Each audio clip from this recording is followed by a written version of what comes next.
This Warring Professional waffle maker, this is a 4 square one, sold for $60 plus shipping. Got this for 12 bucks at a thrift store. And then this one right next to it sells for about $150. I'll be excited to get this one moving soon. But yeah, we'll definitely take this $60 sale. Plus we made about $5 to $8 on the shipping as well. Welcome back, guys. I really enjoy making these what sold videos, and it seems like from the comments many of you enjoy them as well. So please enjoy all of the sales that I've had from the last week. We had a ton of really high dollar sales that I'm going to be showing you guys.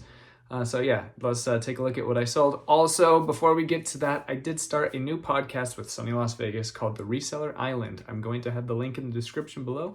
Please check that out after this video, and I'll see you on the island. Many of you won't believe me, but go ahead and check the sold comps. You'll see mine at $139.87 plus shipping for this Bose remote control. Awesome pickup here. Like I said in other videos, I also have like 6 other different Bose components that will all end up selling for about $950, profiting me over $700. This Wonder Mix been in my shop for a while. I just priced it too high and I've slowly lowered the pricing over time. I think it's actually been in here for 8 or 9 months, which is a really long time for me. Sold for $40 plus 30 bucks in shipping, just over 70 bucks. I think I got it for $12 a really long time ago. Sold this Rawlings 5150 drop 3 bat for $30 plus shipping. Got this one at a thrift store for $4. This one took about 6 months to sell. Sold this TP-Link Wi-Fi range expander. It's the AC2. Got this for $5. Sold it for $17 plus shipping, and it sold in under a week. Incredible lighting out here in the garage. You guys may have noticed that over all of my what sold videos, the majority of my items I say, hey, I got this at a thrift store for $8, got this at a thrift store for $5, got this at a thrift store for $3. The majority of my items have come from thrift stores, but this year is the first real year that I'm going to be doing a lot of sourcing from yard sales and flea markets. I'm super excited about that. I just created a channel called J-Ride Picks. If you guys haven't followed that yet, be sure to. But I'm super excited to really get into sourcing through yard sales and flea markets. It's just been too cold this winter, and not a lot of people have been making donations to the thrift store, so I'm still getting incredible items, as you guys can see. But this summer is going to be the summer of sourcing. Ton of garage sales, ton of thrift stores, ton of flea markets. I'm really excited to show you guys what I'm getting through the Picks channel, and then show you guys what's actually selling and how to sell those items more effectively here on the Flips channel. I sold an Easton Mako for $60 plus shipping. This is not the Mako, but the Mako that I sold was drop 3, and it was white like this. So it did say Easton, but it's a bit orange. We actually already packed and shipped it, and I forgot to record it. That sold for $60 plus shipping, and it actually sold in under a week. Sold 2 cassettes here. This first one, Static X, went for $20 plus shipping on Mercari. And then Slayer went for $15 plus shipping on eBay. Both of these probably cost me, I don't know, 2.5 cents each. Parted out this Bosch Mixer. It just barely got listed. I sold the bowl for $30 plus this attachment for $30 plus shipping. So $60 plus shipping, both going to the same buyer. Got this for $15 at a thrift store. These 2 parts were only listed for about 5 days. Sold this KitchenAid food processor part for $25 plus shipping. I got this off of a food processor that only cost me $5. Been parting it out. I've been making like $80 to $120. No, not $120. I'll say $60 to $100 on all of these $5 units that I've been getting. Just parting them out. Sold these David Eden shoes. I got these for $8 at a thrift store. They have been in my eBay shop for about 8 or 9 months. I can't remember if I said it or not, but I sold them for $35 plus shipping. Sold this GoPro on Mercari for 20 bucks plus shipping. It was listed on eBay for 2 months and on Mercari for just 4 days, and it sold. You guys can't tell, I've been getting a ton of sales from cross-listing lately. Don't worry, this isn't an ad. I'm not sponsored by any of the major companies. I use Flip. It's free for now, and my dog just walked in. Hi, Scout.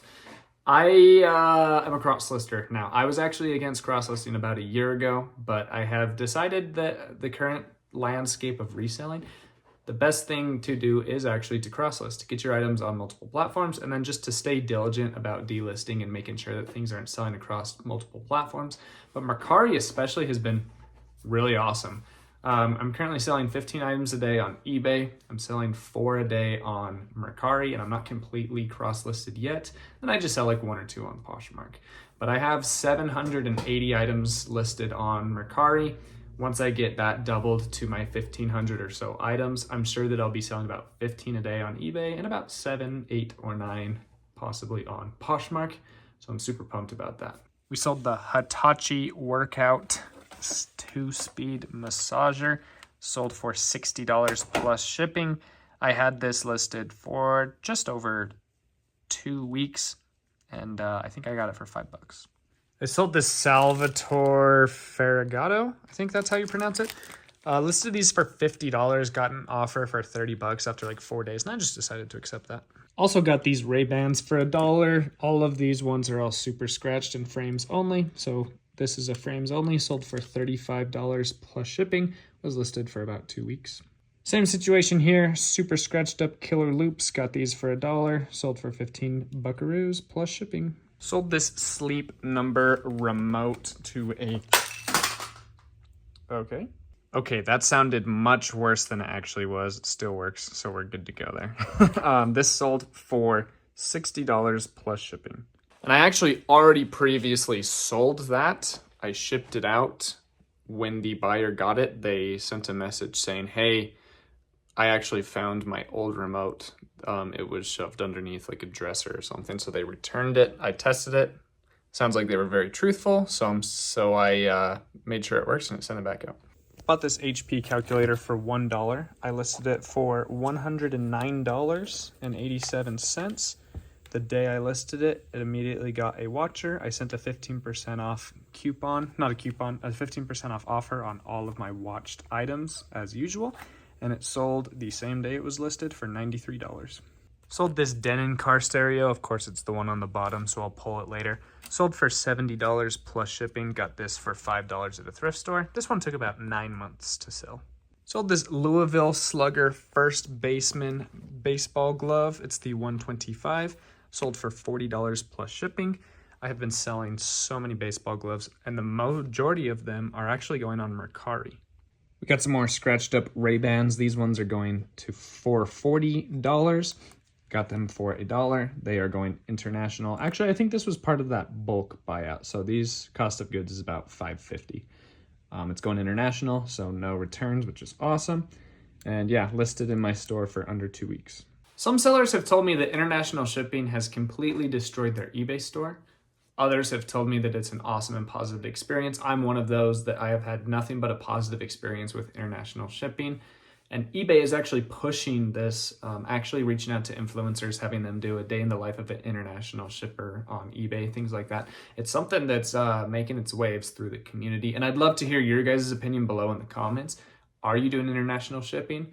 Are you afraid to opt in because of what other resellers have said their experiences have been? Are you actually getting a ton of international sales? You guys are going to see later on in the video in just a couple more minutes that I had another huge international sale. I've had multiple $100 sales through the international shipping program. So I think it's a great program, but let me know below what your experience have been with it so far. Sold this bad boy right here. This is the Sony Dn840. This is going for $100 plus $71 in shipping. Had this in my store for probably 6 or 7 months. And when people want something, they want it. Paid $8 for this. I have this nice, smaller than it looks KitchenAid food processor. Got this for $12. Sold for $40 plus shipping. Again, only listed in my store for about 3 weeks or less. And then right next to it, I sold this New Wave glass bowl only. I just keep these together because it stays more organized, but I have this all parted out. Just sold this for $30 plus shipping. It's going for $50.75 after shipping fees. Sold this Sony Remote. It's to a like huge 100 disc CD changer. This is the RM-DX300. Sold for $40 plus shipping international. It's going for like $65. Someone paid to get this. Got this for $3 and it sold in less than a week. I sold this Wearing Professional double-sided waffle maker for $150 plus shipping. Got this for $5 at a thrift store. This actually went international, so someone paid over $300 to have this. And because it's going international, of course, as long as it makes it to Chicago safely, no returns, which is awesome. Awesome flip here.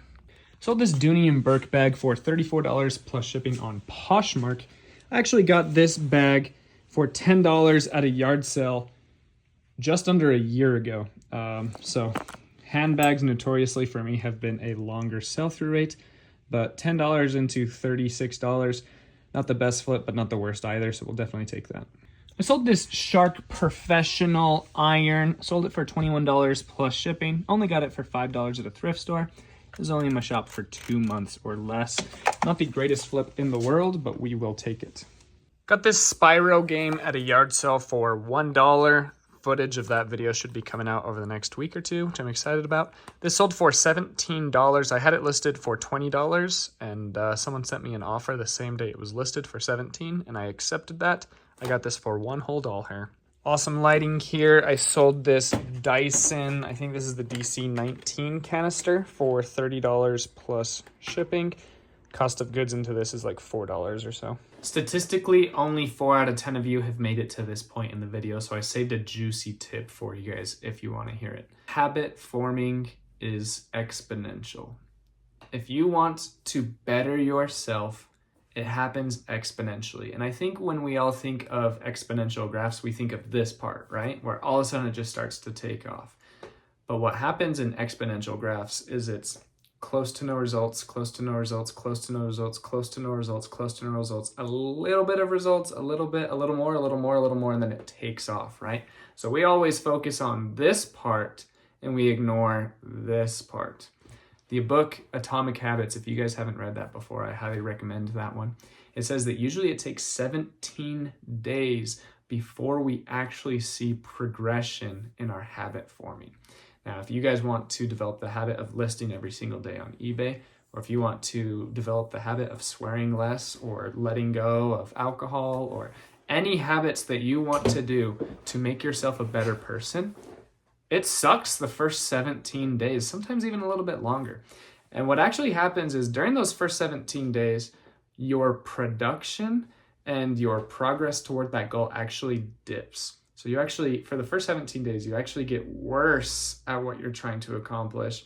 And then at day 17 or 18, it starts to get a little better. Day 19 is better. Day 20 is better. Day 21, and then it just really starts to take off after that. So what happens is a lot of times we give up on our goals on day 4 or day 7 or day 9, when all we needed to do was make it to day 17, and then we would finally see that progression. So whatever your guys' goals are, understand that you're really not even going to see much progress at all. You may even see diminishing results in the first week or 2, especially. So I just barely started going to the gym again after my hernia surgery. It's awesome. I've been back in the gym 5 times out of the last 9 days, and my energy is already better, but I don't look any different, and I haven't gotten any stronger. But I know on day 17 or so, I'm really going to start to ramp things up. I'm really going to get the motivation, the determination, the endorphins, everything that comes from lifting weights and eating healthy. And once I get to that exponential point, going to the gym is going to be easier. Lifting weights is going to get easier. Wanting to eat healthier food is going to be easier, and I'm really excited for that.